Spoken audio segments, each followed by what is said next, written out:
Perkenalkan, nama saya Rendestusari. Saya dari D4TI3B. Di sini saya akan menjelaskan tentang sejarah Fuji.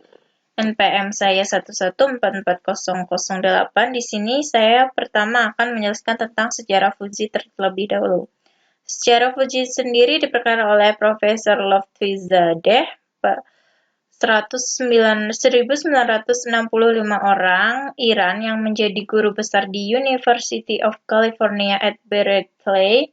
Dalam papernya Monumental Fuji Set, Lotfizadeh mengatakan integrasi logika Fuji ke dalam sistem informasi rekayasa.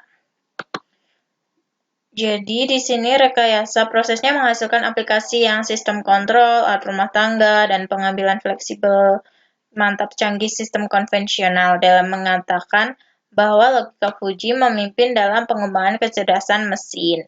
Jadi di sini ada berhubungan dengan Machine Intelligent Quantition atau MIQ. Produk-produk berkaitan telah menggunakan logika Fuji dalam alat-alat rumah tangga seperti mesin cuci, video, kamera, pendingin ruangan, oven. Itu adalah termasuk logika dari logika Fuji itu sendiri. Selanjutnya, pengertian sendiri dari logika Fuji. Logika Fuji adalah memiliki arti sebagai logika yang samar. Karena Fuji sendiri berarti samar, di mana logika Fuji dinilai sebagai true dan false bersamaan. Logika Fuji adalah cara yang memetakan untuk input dalam suatu output yang memiliki nilai berkelanjutan. Kelebihan logika Fuji ada pada kemampuan penalaran secara bahasa, sehingga dalam perancangan tidak perlu memerlukan matematis dan kompleks dari objek. Selanjutnya kita akan bahas tentang kelebihan Fuji. Kelebihan logika Fuji itu mudah dimengerti dan sangat fleksibel dan memiliki toleransi. Jadi daripada dari logika-logika yang lain, logika Fuji dapat dimengerti. Nanti akan kita bahas kenapa logika Fuji itu dapat dengan mudah dimengerti dan sangat fleksibel. Lalu kekurangan logika Fuji sendiri adalah model Mamdani atau Sugeno atau model lain. Penentu model interference harus tepat.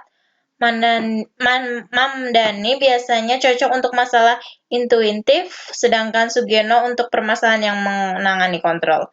Jumlah nilai linguistik untuk setiap variabel kita harus merubah nilai Cripps menjadi nilai linguistik. Jumlah dari nilai linguistik yang digunakan harus sesuai dengan permasalahan yang akan kita selesaikan. Selanjutnya kita akan membahas tentang dasar-dasar logika Fuji. Pertama adalah himpunan tegas Cripps. Cripps set dapat digunakan untuk mempresentasikan gambaran pengertian hitam dan putih. Seringkali dapat merupakan anggota dari Cripps, maka kemudian pada waktu bukan merupakan anggota dari Cripps set manapun. Di sini untuk lebih jauh kita lihat di sini ada hitam, di sini putih, di sini putih, di sini hitam. Ini adalah contoh dari Cripps itu sendiri. Dari gambar di atas dapat dijelaskan seperti apabila ini untuk umurnya, di sini umur, ini adalah umur, maka ini untuk umur yang di bawah 35 tahun maka dianggap muda.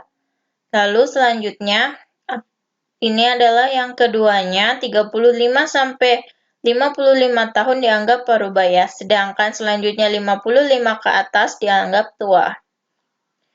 Jadi, apabila seorang berusia 55 tahun maka dinyatakan parubaya. Apabila seorang berusia 35 tahun kurang 1 hari maka tidak parubaya atau parubaya 35 min 1 hari sama dengan 0. Begitulah logika Fuji. Lalu Fuji set. Fuji set berdasarkan fenomena alam yang serba tidak tepat dan samar ditinjau dari manusia. Dari kondisi suatu tepat. 100% benar atau 100% salah. Karena sebelumnya kita sudah mengetahui bahwa Fuji sendiri adalah true dan false secara bersamaan.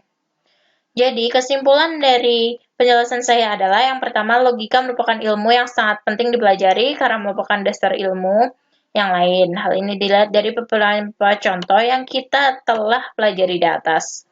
Logika ini sangat digunakan untuk pemrograman karena hampir setiap bahasa pemrograman menggunakan logika pemecahan permasalahan setiap decision-nya. Oleh karena itu, sangat penting kiranya untuk mempelajari logika. Jadi, dari penjelasan kita di atas dapat ditarik kesimpulan seperti berikut, yaitu yang tadi telah saya sampaikan. Begitulah penjelasan dari saya. Jika ada kata-kata yang kurang berkenan, mohon maaf. Wassalamualaikum warahmatullahi